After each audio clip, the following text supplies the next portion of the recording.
Okay, 3 Capitals అనేవి ఉంటే అధికార వికేంద్రీకరణ అంటే పవర్ అంతా ఒక చోట ఉండకుండా వేరు వేరు చోట్ల కేంద్రీకృతం అవుతుంది కదా అనేది వాళ్ళు చెప్తున్నమాట. అది మంచిదే కదా, మరి మీకు ఎందుకు నచ్చలేదు? నాకేమో అలా అనిపించలేదు. అంటే అంతా డెవలప్ చేయాలనేది జగన్ చెప్తున్నమాట.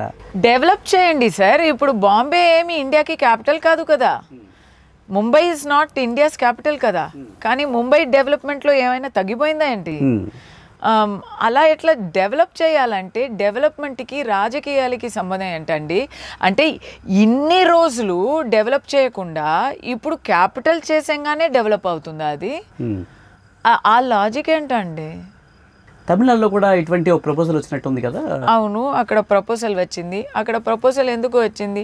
అలాంటి ప్రపోజల్ ఇచ్చేవారు ఎవరు అంటే, ఇప్పుడు మదురైని క్యాపిటల్ చేయాలా, కోయంబత్తూరుని క్యాపిటల్ చేయాలా, ట్రిచిని క్యాపిటల్ చేయాలా అని ఒక వివాదం వచ్చింది. ఆ వివాదంలో త్రిచి వాళ్ళు త్రిచి అంటారు, మదురై వాళ్ళు మదురై అంటారు. వాళ్ళ బరువు ఉంటుంది కదా, డెఫినెట్లీ క్యాపిటల్ అవుతుంది అంటే అందరూ సపోర్ట్ చేస్తారు అక్కడ చోట్లో ఉన్న వాళ్ళు.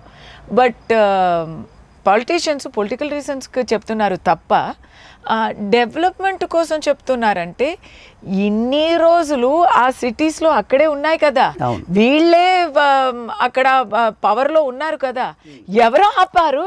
డెవలప్ చేయండి, మీరే పవర్లో ఉన్నారు, డెవలప్ చేయండి. దానికి మనం లెజిస్లేటివ్ అసెంబ్లీని అక్కడ తీసుకొని వెళ్ళాలి, కోర్ట్ని అక్కడ మార్చాలి అనేది ఎక్కడ ఉంది?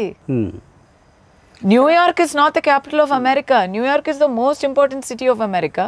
Mumbai is not the capital of India, but Mumbai is the commercially biggest city of India. ఇక్కడ కూడా వైజాగ్ డెవలప్ అయింది, అది రాజధానిగా కాకుండానే డెవలప్ అయింది కదా. ఇప్పుడు ఆంధ్రాలో అమరావతి ఒక చోటు డెవలప్ అవ్వలేదు ఇంకా. అవును, అంతే, 100% అది డెవలప్ అవ్వలేదు. దాంట్ నుంచి ఇప్పుడు మీరు చెప్పారు కదా డెవలప్మెంట్ అన్ని చోట్ల అవుతుందని, ఒకే సెంటర్లో అవ్వకూడదని చెప్పారు కదా. ఇప్పుడు తెలంగాణ అయితే ఓకే, హైదరాబాద్లో ఇస్ ద బిగ్గెస్ట్ డెవలప్మెంట్, వేరే చోట్ల కూడా డెవలప్ చేసుకోవాలి అని చెప్తే కూడా yes, because Hyderabad is much more develop. But దానికి so many different reasons are there. Almost all investments, all factories are coming here. But I think many districts in Telangana now they are getting industrial development. Factories అన్ని తెరుస్తున్నారు, they are doing. చాలా మంది plans ఉన్నాయి ఇక్కడ. నాకు ఎలా తెలుసు అంటే, నా చాలా మంచి ఫ్రెండ్ వచ్చి ఫార్మర్. సో ఇక్కడ ఫార్మర్ పొలం కొన్నారు, పక్కన ఒక ఫ్యాక్టరీ కూడా తెరిచారు, ఎందుకంటే చాలా ఇన్సెంటివ్స్ ఇస్తున్నారు కాబట్టి. సో దే ఆర్ డూయింగ్, అదే correct. Already ease of business is very low in India, ఏ చోటైనా.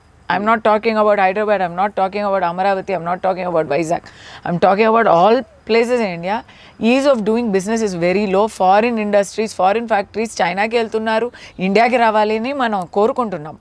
ఇప్పుడు లైసెన్స్ అంతా తీసుకొని అమరావతిలో ఓకే ఇదంతా చేస్తాం అని ఒకరు ఉంటే, with in coming to power, if you are changing everything, there is a sense of unpredictability, there is a sense of instability.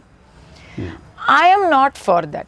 Development ఎలా ఉంటుంది, డెవలప్మెంట్ ఎలా వస్తుంది? స్టెబిలిటీ ఉంటేనే డెవలప్మెంట్ వస్తుంది. ఇప్పుడు అమరావతి ఇంకా డెవలప్ అవ్వలేదు, 100% అక్కడే ఏమి చేయలేదు, దాని లోపలనే ఇంకా 2 చోట్లు కూడా మనం చేస్తామంటే, ఒక చోట్లో చేయలేని విషయాలు ఇంకా 2 చోట్ల ఏం చేస్తారని నాలాంటి వాళ్ళకి అనిపిస్తుంది.